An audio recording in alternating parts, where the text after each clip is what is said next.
receiving statements for items you never bought, a spike in your credit card profile, and having to pay back a loan you didn't take out. These are just a few, Gareth, telltale signs that your identity has been stolen, according to cybersecurity expert Andy Mashaile. And it's happened to me personally. Just before we get to the story, just some free financial advice. Do a credit check report.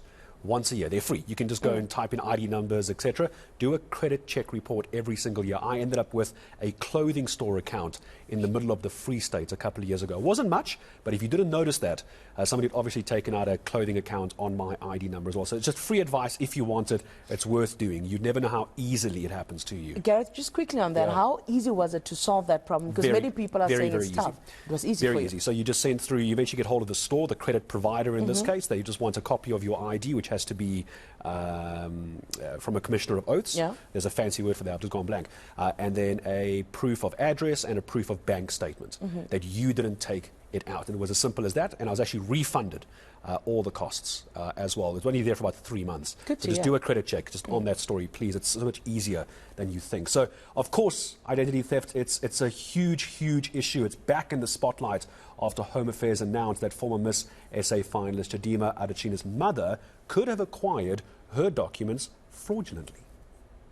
Receiving of statements of items bought that you didn't buy.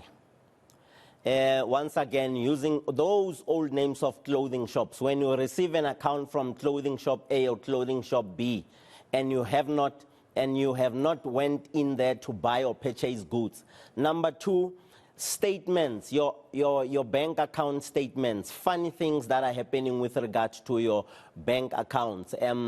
Your bank account shooting up and down, and expenses, particularly your credit card profile, shooting up and down, and you not knowing what is going on, and receiving calls from the bank with regard to debts that you must repay, as well as from those furniture shops and clothing shops. These are some of the things that indicate that your identity might have been stolen.